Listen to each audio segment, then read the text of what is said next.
Hello and welcome back to another episode of Critical Reactions with your host, Bryan. We're going to wrap up today with a special selection, which is where one of you tell me exactly what it is I need to check out. Today's comes at us from Kikuo. I liked your Kara no Kara video. Most Kikuo fans would say Hole Dwelling is his best song. So I'm curious your thoughts. We have more Kikuo here, and I'm kind of terrified by this after listening to that other track, Kara no Kara, which was absolutely bonkers.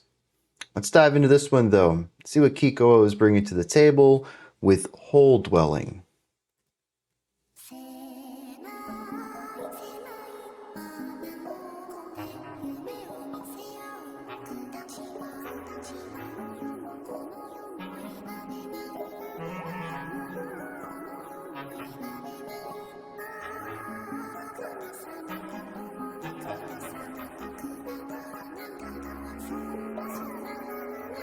It's kind of eerie, not just with the timbre of the vocals, but also our cello off on the side.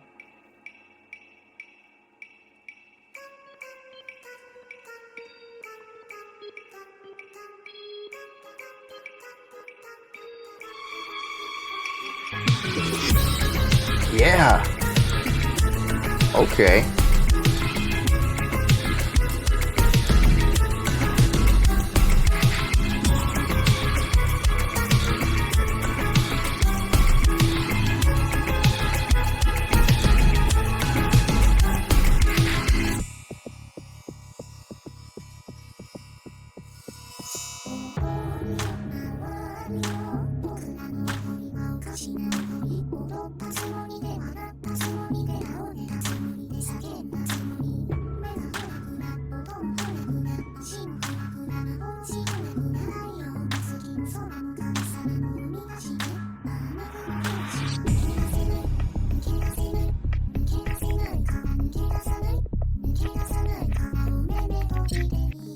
Ooh, fun shift to triplets. Dude,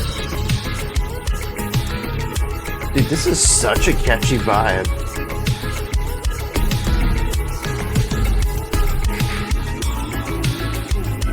The heavy reverb on the vocals also makes it sound like they're in a cave.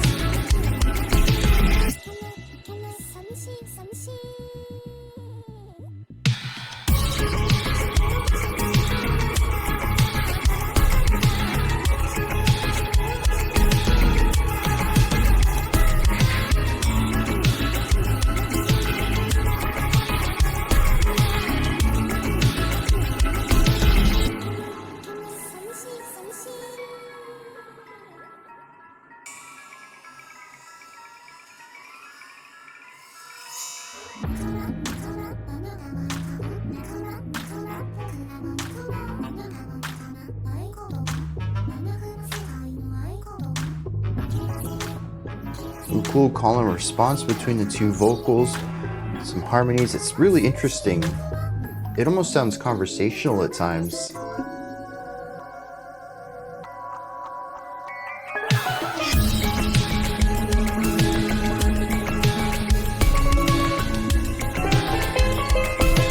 Steel drum?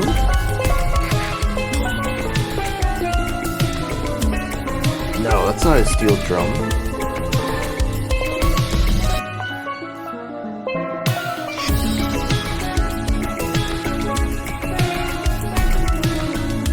Very peculiar note choices here. A lot of harmonic instability.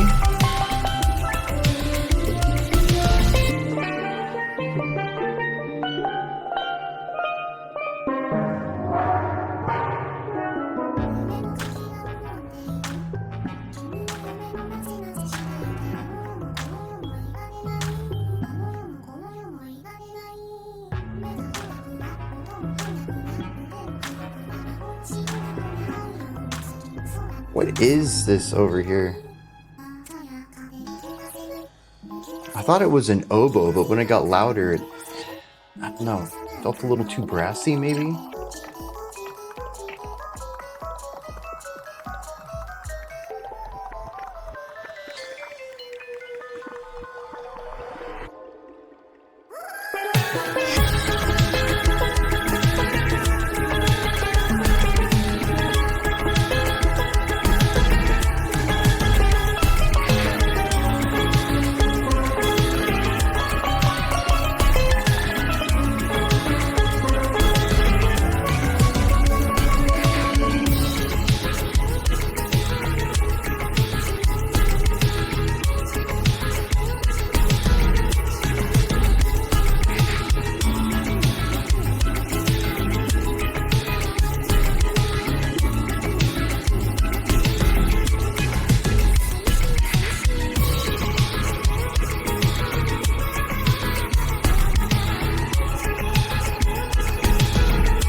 interesting ducking going on in here too.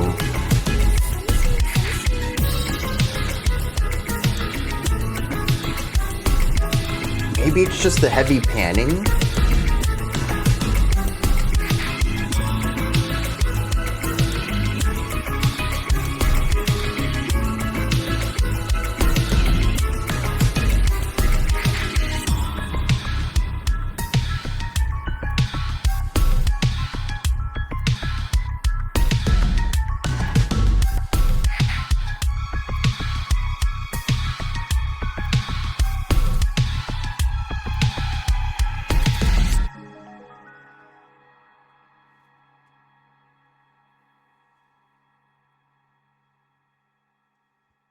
Hmm.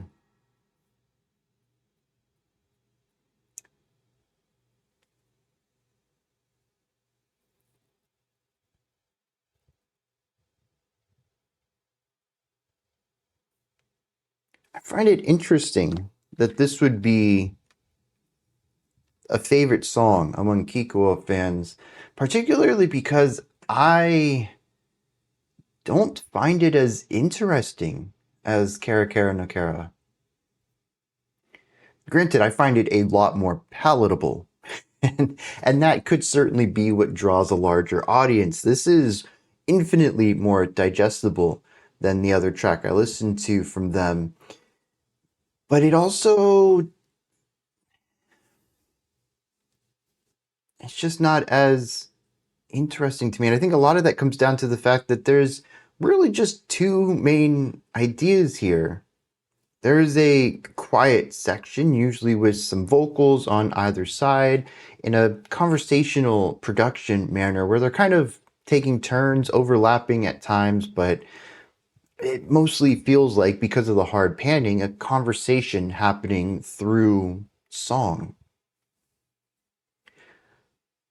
This is paired with some very light instrumentation and is very quiet too. I do enjoy that contrast. This song has some really great volume dynamics on it, and we have these smaller, more intimate and personal moments contrasted with these larger, more bombastic moments, which is the other side of the composition here. It's our quasi flamenco thing. Dun dun dun dun dun dun dun dun dun dun dun. That is an infectious groove. And it absolutely worked. I loved every bit of that in the intro as I slowly noticed it fading in before it became the dominant motif of the song. I will say though that it hits quite a bit less the third and fourth times through it. It's not surprising the novelty begins to wear off and kind of doesn't have much beyond that. It's an interesting sound to hear in a electronic Vocaloid track, but it is very iterative standard version of this musical idea.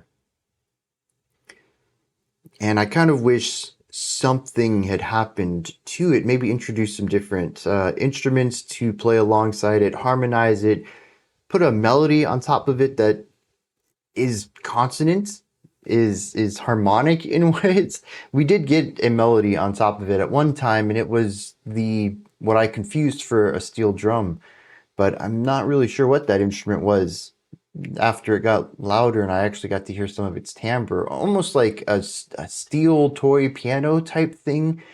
This is the world of electronic music, so it's not always possible to create an analog parallel to the sounds, but it does sound like an interesting mix between a steel drum and a toy piano. So I don't know what the actual instrument is, and for all I know, Kikuo may have made it entirely themselves.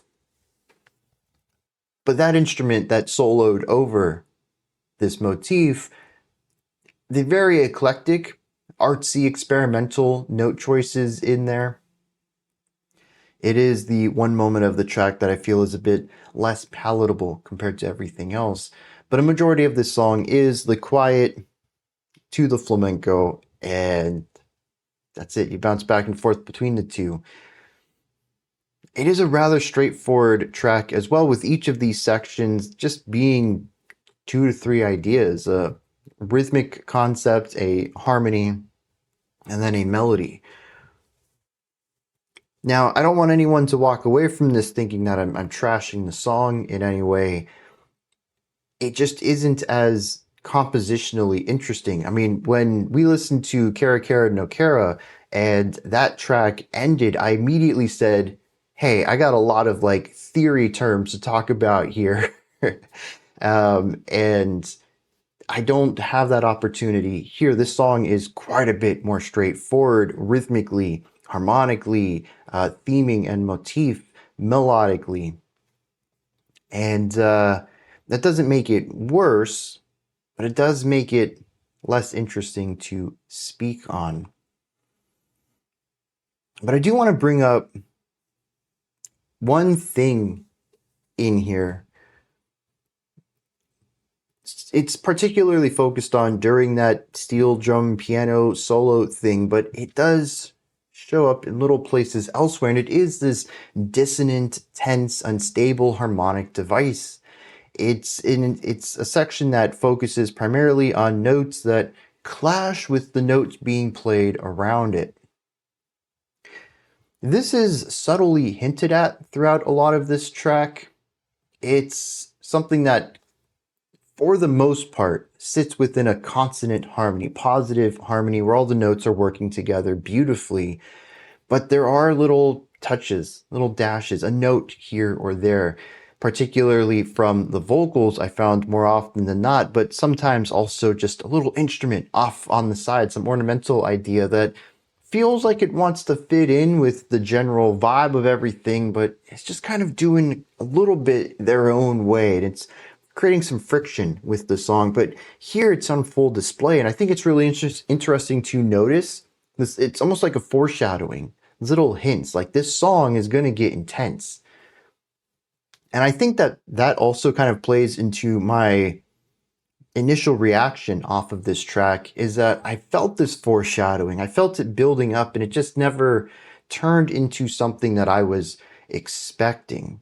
And that's going to make me feel a little bit let down, but it isn't fair to the music. This is something that on a second or third listen, I would have my expectations set properly, and maybe I won't feel as disappointed by the song because I want it to be something, or I'm expecting it to be something that it's not. But there are these foreshadowing elements, and I was waiting for all of it to build into something, particularly because I remember the bridge from the Kara Kara no Kara track being absolutely bonkers. A incredible display of intimate knowledge of sample work and how to integrate that into a melodic and rhythmic phrasing. This song doesn't really do anything crazy like that. It stays rather centered, but we do get a dissonant melody in the middle of this song, and there's something about it. So much of this track feels like it's teetering on the edge of traditional music.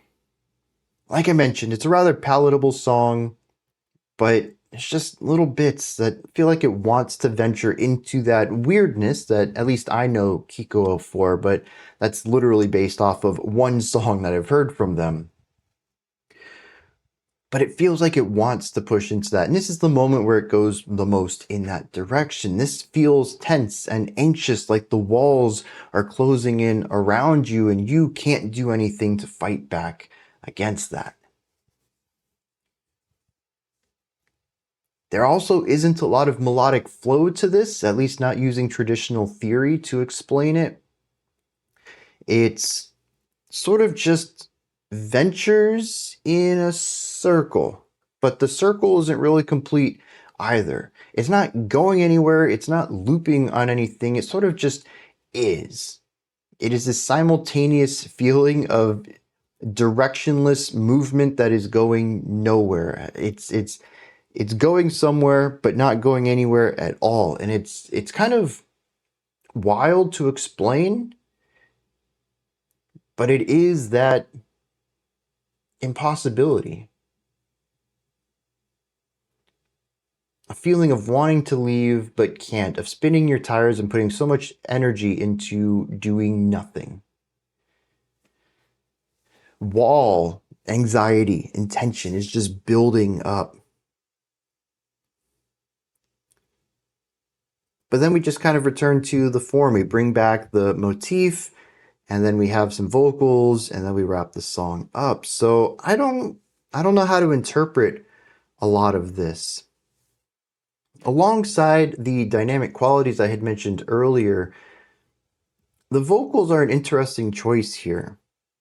I've mentioned in the past, as I have been exploring more and more Vocaloid music, that what I enjoy most about Vocaloid music is the same thing of what I enjoy most about electronic music. It's when you really use the tools at your disposal to create something that is incredibly difficult or maybe impossible for humans to have done. Electronic music that replicates rock sounds or pop sounds or anything, country music, what have you, it doesn't really entice me too much. I don't have anything against it, but there is a part of me thinking, oh, this could have just been done with traditional instruments.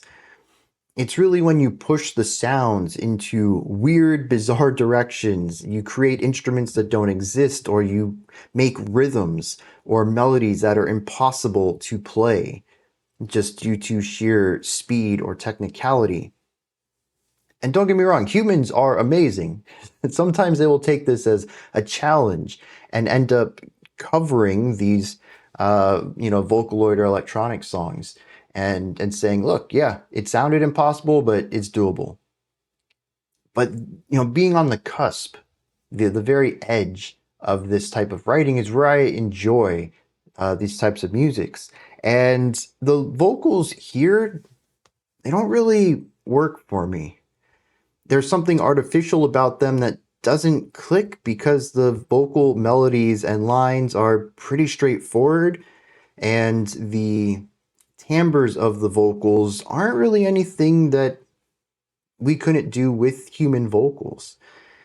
I understand that there's many reasons why an artist would use a Vocaloid, but as a listener, this is why I would come to Vocaloid music is the extravagance, the novelty of it, the impossibility. And it is one of the things that I've enjoyed about Utsupi, about Kikuo in the past. Is just some of these really outlandish uses of Vocaloids. And we don't really get that here. And there's a part of me that almost wonders if this wouldn't have been improved with clean vocals, with human vocals, while still applying the reverb to it that makes it feel like they're in a cave. I don't know.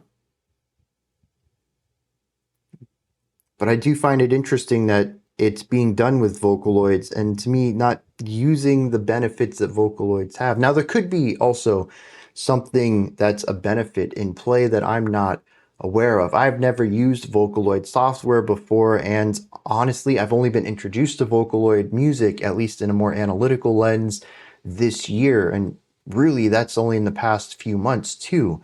So maybe there's something about it that I'm not hearing yet, something that I need to adapt my ear to understand, or maybe even a production element that I'm not aware of.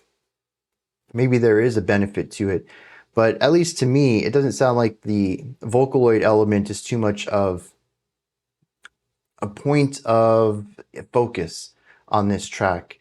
And I actually think a lot of this could have just been created acoustically. And actually, I'd love to hear an acoustic version of this.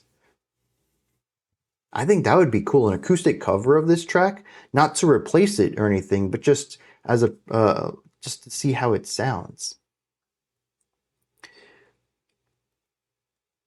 I don't think I brought this conversation up in any other Vocaloid tracks, and I think that's because a lot of the times y'all have shown me the extreme side of Vocaloid music.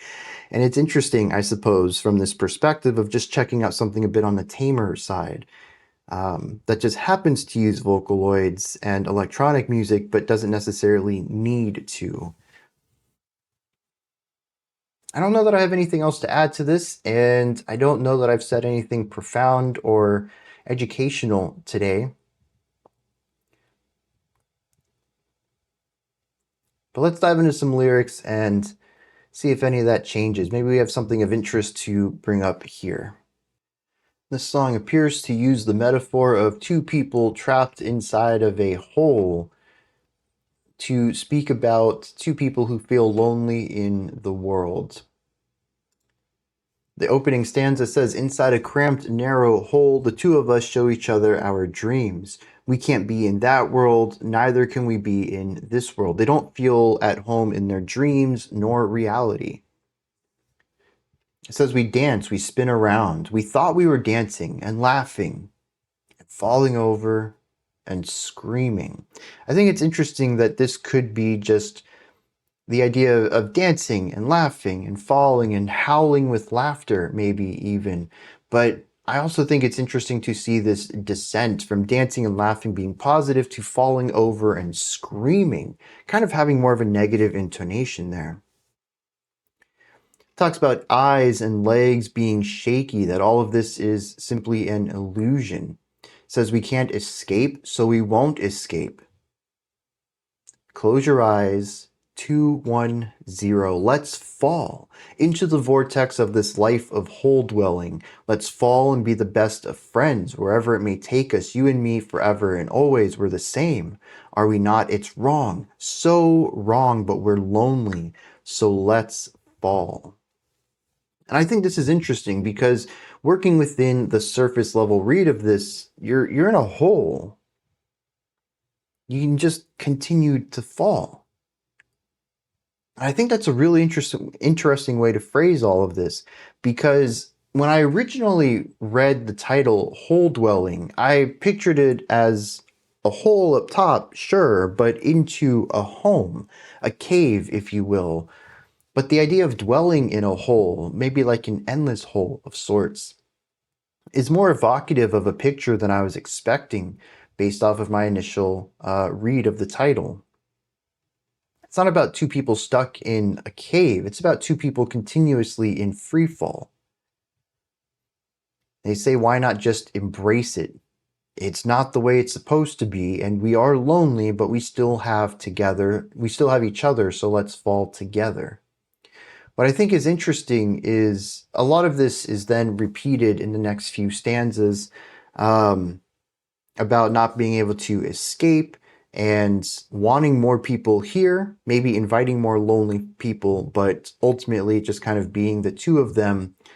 They're going to mix their dreams together, realizing that they can't live in either the dream world or the real world, reiterating that they can't escape. And then we return to, at the end of the track, a repetition of the "let's fall into the vortex of this life of hole dwelling, let's fall together, let's be the best of friends, we're the same," all that stuff. I wonder then if we take this out of the surface level read and go into the metaphor as, like I mentioned, two lonely people who find that they don't have a place in the world. What is the concept of falling then? And given Kikuo's wild lyrics, the last time we checked him out, I'm wondering if this one doesn't have a bit of a darker meaning to it. That the continuous falling and not feeling like you have a place in this world at all might mean that there is suicide involved. This could lean into that line where he says our eyes are shaky and our arms and legs also, that this is all an illusion. That part doesn't really work too well for me with the idea of the hole dwelling concept, but I think when you go into that second layer, it makes a lot of sense. And to me, like I said, I kind of read it in more of a suicidal element. Also, the "it's wrong, it's so wrong, but we're lonely, so let's fall together." I don't know, it's all starting to click when I look at it from that perspective. And I think this elevates the track a little bit too, because the flamenco style music is very dancey, and I think it implies a dance between our two people. It's also a joyous part of the song. The other half of the track is quiet, lonely. There's not a lot of music going on, just really the two vocalists conversing. And I think it sets a really nice atmosphere for this concept of two people trapped, separated from the rest of the world. not knowing what to do, and feeling like they have no options left. So they decide to fall together, to dance together, to do this act together. And it's where the double suicide thing comes into the music in an interesting way, because if that is the read, then there's a positive outlook on it. Whereas the lyrics kind of represent a neutrality towards it, but also a recognition that this isn't the way things should be, saying that it's wrong, so wrong. The music brings about the most positive, joyful part of the song to this moment, but it's also paired on the third time through this dancey, upbeat section, noise and chaos and dissonance. I think that's really where the song showcases the true intention here and understands that this isn't supposed to be pretty or what's the word I want? Glamorized in any way. That it is a last resort for people who should never been put in this position at all. And it makes the song a bit filthy and dirty and unlistenable at that point. I think it's a very sharp purpose that so much of this song is palatable. It's so different from the other Kikuo song that we listened to, which was incredibly eclectic and loud and noisy and so very unique, whereas this is more straightforward. And I think that kind of reinforces some of the ideas in the lyrics. By representing this idea of two people alone in the world who don't think that they have any options left ahead of them, or even just the concept of anyone lonely in the world who even entertains the idea of suicide, that it's becoming more normalized, more palatable, more typical. And it really shouldn't be. But when we look at the number of suicides yearly, monthly, even weekly on a global scale, but even shrunk down to just countrywide scales, it's still ridiculously large, but it comes down to just a number. Kind of mundane. It doesn't carry the emotional weight that it should. And I feel like presenting a very palatable, straightforward song about this topic kind of works at bringing this idea together.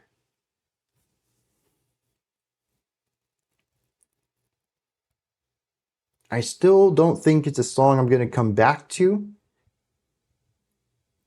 but artistically, I think I'm appreciating it more and more with every moment I think about it. However, these are just my thoughts on Kikuo's Hole Dwelling. What are yours? Did you enjoy this? Is there anything that stood out to you? Anything that you'd like to add on to what I said or correct me on? Do you have your own perspective or opinion on this? Do you have a totally different take on this than I did? Let me know. Put all of that and anything else you'd like to add to the conversation into the description, into the comments below. You don't have access to the description box. In that description box, though, I have put a link to Linktree. It takes you here. You can find links to my music. This is such a strange, weird, campy, dumb ending. You can find links to my music, ways to support the channel, a link to the Discord server, and so much more. Above that, if you could, like, subscribe, and ring the bell. I greatly appreciate all three of those. Alright, that wraps it up for today. I'll be back tomorrow, though, 5 p.m. Eastern Standard Time, 10 p.m. UTC as usual. Until next time, remember to be critical, not cynical, of the music you listen to, and have a fantastic morning, afternoon, or evening, whenever you choose to watch my videos.